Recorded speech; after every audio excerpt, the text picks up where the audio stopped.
Hi అండి, నేను మీ recipe Rambabu. ఈ వీడియోలో నేను మీకోసం అద్దిరిపోయే ప్యాన్ కేక్స్ తెచ్చాను. ఇవి చిన్నగా ఉన్నాయి కాబట్టి బేబీ ప్యాన్ కేక్స్ అంటారు. ఇంక ఈ వీడియో ఎందుకు చూడాలి అంటే క్విక్గా అయిపోయే రెసిపీ, తక్కువ ఇంగ్రీడియంట్స్తో సింపుల్గా ఉండే రెసిపీ, హెల్త్కి చాలా మంచిది. చిన్నపిల్లల నుంచి పెద్దవాళ్ళ వరకు తినచ్చు. అండ్ ఇంకా టేస్ట్ అయితే మాత్రం మాటల్లో చెప్పలేను. ఒక్కసారి చేస్తే మీ ఇంట్లో మళ్ళీ మళ్ళీ అడుగుతారు, అంత బాగుంటాయి. ఇంకా లేట్ చేయకుండా వీడియోలోకి అయితే వెళ్ళిపోదాం. ముందుగా ఒక 2 గుడ్లు తీసుకొని ఇలా కొట్టి పోసుకోవాలన్నమాట. ప్రాసెస్ మాత్రం జాగ్రత్తగా చూడండి, అప్పుడే కరెక్ట్గా ప్యాన్ కేక్స్ వస్తాయి. ప్రాసెస్ సింపులే కానీ మనం కరెక్ట్గా చేయాలన్నమాట. లేకపోతే ఏమవుతుందంటే మనకి ప్యాన్ కేక్స్ పాడైపోతాయి. అలా కాకుండా ఇలా గుడ్లు 2 కొట్టి పోసుకున్నాం కదా, ఇప్పుడు దీన్ని శుభ్రంగా కలిపేసుకోవాలి విస్కర్తో. వీడియోలో చూస్తున్నట్లు ఇలా సాగదేయాలన్నమాట, బబుల్ గమ్ లాగా. అలా వచ్చే వరకు శుభ్రంగా కలిపేసి ఈ గుడ్లను పక్కన పెట్టేసుకుందాం. ఇప్పుడు మగ్గిన అరటిపళ్ళు తీసుకోవాలి. చిన్నవి కాబట్టి 3 తీసుకున్నాను, పెద్దవైతే 2 తీసుకుంటే సరిపోతుంది. అంతకన్నా ఎక్కువ తీసుకుంటే మనకి ఈ కాంబినేషన్, ఆ కొలత ఏదైతే ఉందో అది మిస్ అయిపోద్ది అనమాట. సో 2 గుడ్లకి 3 చిన్న అరటిపళ్ళు లేదా 2 పెద్ద అరటిపళ్ళు తీసేసి ఇలా శుభ్రంగా పేస్ట్ చేసుకోవాలి.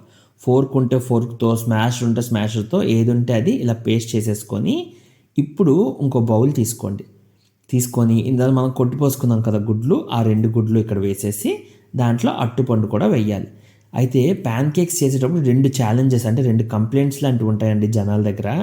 ఒకటి ఏంటంటే ప్యాన్ కేక్ సరిగ్గా రాలేదు, మీరు వేస్తే మీకు అట్టులా వచ్చింది, నాకు మాత్రం ఇలాగా ముద్ద అయిపోయింది అనుకుంటారు.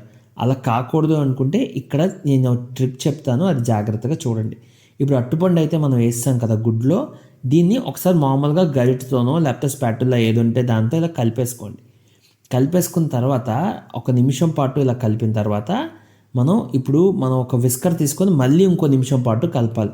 చాలామంది జస్ట్ నార్మల్గా కలిపేసేస్తారు, అలా కలిపేసేయకూడదు. ఎందుకంటే మనకు అట్టులా రావడానికి ఇందులో గుడ్డే మెయిన్ అనమాట. సో గుడ్డు మనకి అట్టుపండు అంతా చుట్టూ తగలాలి, అప్పుడే మనకి అట్టులా కరెక్ట్గా వస్తుంది. ఇప్పుడు దీన్ని తీసుకెళ్ళి ఒక స్టవ్ మీద మనం బటర్ కానీ నెయ్యి లేదా వెన్న వేసి, ఆ నెయ్యి వెన్న కరిగించుకున్న తర్వాత దాంట్లో మనం ప్యాన్ కేక్స్ ఫ్రై చేసుకోవాలి. అయితే ఇదంతా లో ఫ్లేమ్ మీదే చేసుకోవాలి. ఎక్కడ కూడా ఇంకో కంప్లైంట్ ఉంటుంది చాలామందికి, మా ప్యాన్ కేక్స్ మాడిపోయండి, మీకు మాత్రం బాగానే వచ్చాయి అంటారు. అలా అవ్వకూడదు అనుకుంటే మొత్తం లో ఫ్లేమ్ మీద పొయ్యి పెట్టేసి బటర్ లేదా చెప్పాను కదా, ఈ రెండిట్లో ఏదో ఒకటి వేసుకొని ఈ ప్యాన్ కేక్స్ని మనం వేసుకోవాలన్నమాట గరిటతో.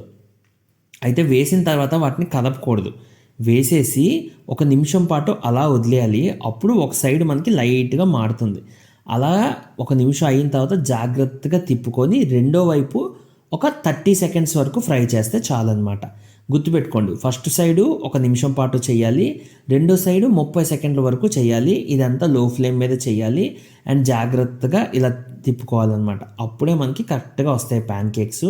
ఇంతకన్నా ఎక్కువసేపు చేస్తేనే మాడిపోతాయి. సో నేను చెప్పిన టైమింగ్స్తో కరెక్ట్గా చేయండి, మీకు నాకు వచ్చినట్టు ఇలా మాడకుండా అలాగని మరీ ముద్దలా ఉండిపోకుండా కరెక్ట్గా అవుతాయి అన్నమాట.